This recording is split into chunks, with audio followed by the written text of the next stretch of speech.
Dios te bendiga, amado de Dios.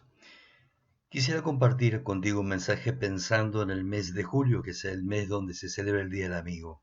En esta ocasión va a ser una fiesta típica, dadas las restricciones de una pandemia que ha cambiado bastante nuestra forma de vivir. La Biblia está llena de ejemplos de bellas amistades entre personas que amaban a Dios como Jesús y que Dios llamaba para realizar los planes redentores de Dios.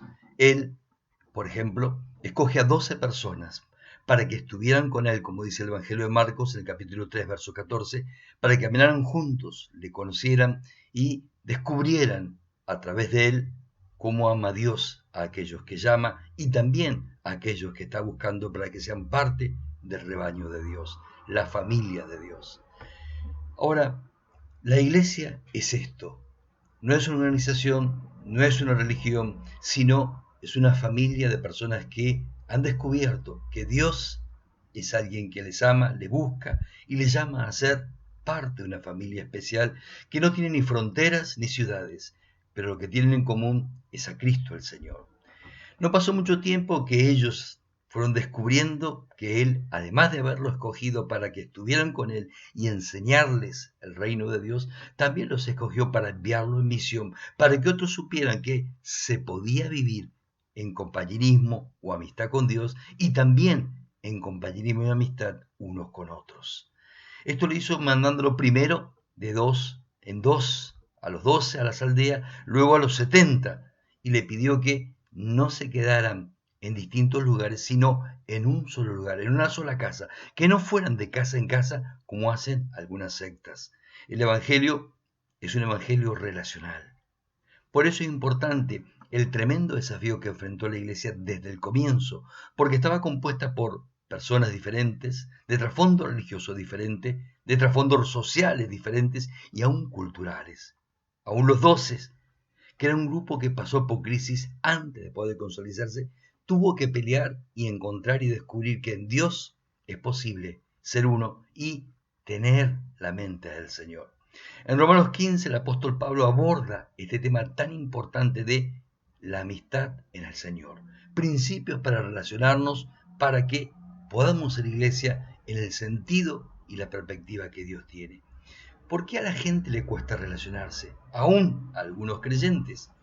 Uno, encontré varias razones. Los cambios son más rápidos de lo que la gente puede asimilar. Se vive con cada vez más actividades y más presiones, y la tecnología, en lugar de ayudarnos, forma distancia entre nosotros. Dos, algunos han sido marcados por malas experiencias. Se abrieron, fueron lastimados y no quieren ser lastimados de nuevo. Por eso ponen distancia a las personas. Tres, cada vez se multiplican más las personas que vienen de hogares que no han funcionado correctamente, hogares tóxicos o disfuncionales, relaciones que ante la vista de las personas funcionaban bien, pero en la realidad del interior era una fachada. Esto limita el trato, porque lo que uno vive lo marca de por vida, salvo que Dios sane tu vida. 4. Otros no solamente han sido lastimados, han trasladado sus temores, sus angustias, sus neurosis de padres a hijos, dando lugar a nuevas generaciones que cada vez están más incapacitadas de relacionarse adecuadamente y emocionalmente a otros. Hoy es muy normal encontrar personas que tienen más de 30 años que tienen miedo de formar una pareja o tener hijos o comenzar algo tan importante como un matrimonio. 5. Algunos guardan en su corazón heridas profundas, aún siendo creyentes, de abuso, de maltrato psicológico o físico, o de un divorcio, un abandono o un rechazo. Sangran y esto hace que sus relaciones sean limitadas. 6.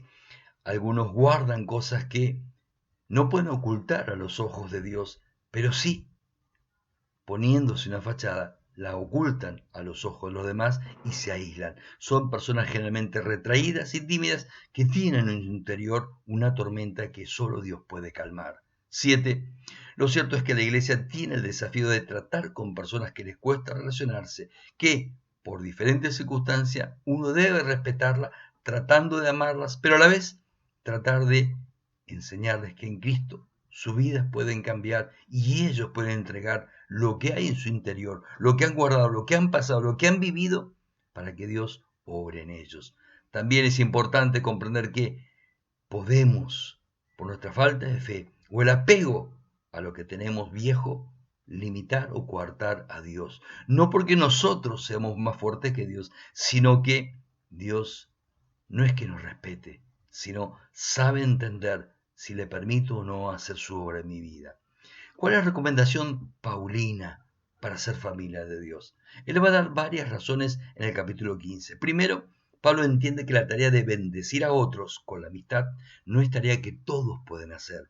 Por eso dice que los fuertes son aquellos que están capacitados. La palabra en griego fuertes es dunatos. Se traduce como capaz, de la misma manera que adunatos en los débiles o incapaces, porque están limitados en su forma de relacionarse. Dios no actúa del mismo modo en todos. Algunos necesitan más trabajo de Dios, más tiempo para sanar y para que Dios obre en su interior, porque guardan experiencias o cosas durante muchos años. ¿Cómo podemos ayudar a estas personas, a los adunatos, a los débiles, a aquellos que la vida ha golpeado y durante años no han buscado la sanidad que viene de Dios? El verso 2 nos orienta y nos dice que cada uno agrade, busque ser agradable, significa esta palabra, a su prójimo en lo que es bueno, en lo que levanta al otro, en lo que edifica. Ahora, ¿cuál es el fundamento de este mandato? Dios nos llamó a ser parte de una familia donde es necesario la comunión o el compañerismo de unos con otros. Cristo nos dio el ejemplo. 5. Además de hacer la voluntad de Dios, Él obra produciendo este sentir. La tarea del Espíritu Santo es cambiar a las personas, hacerlas más como Él, distintas de lo que eran, porque Dios sana, libera y rompe las cadenas que hay en el interior. 6. ¿Qué nos da el Señor para alcanzar este propósito de unos con otros? El verso 5 nos hablaba de dos herramientas para nuestras relaciones. Por un lado, la paciencia.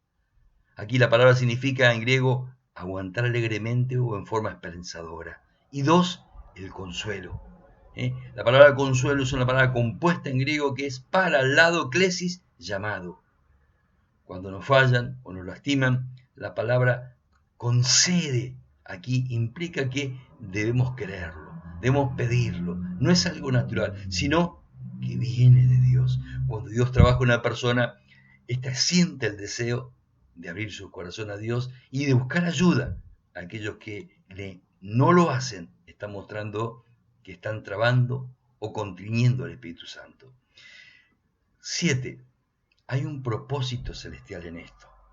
En el versículo anterior, en el verso 6, cuando una iglesia tiene una poderosa comunión, entonces glorifica a Dios de este modo, atrae a otros. La aceptación nos lleva a la amistad y esta, la verdadera amistad, a la unidad en el Señor. 8. ¿Cómo lo hacemos? El verso 7 es inspirador. Como Dios lo hizo con nosotros, nos amó a pesar de nuestras fallas y de que lo que éramos, esta aceptación así nos recibió, lo hizo para cambiarnos. Y Dios, desde el primer momento en que abrimos nuestro corazón o vida a Él, comienza a cambiarnos, a transformarnos, a hacernos más como Él.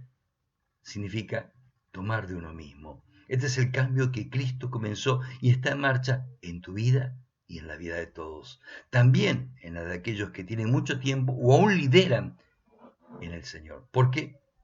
Porque la amistad con Dios produce, cuando es genuina y verdadera, amistad con otras personas.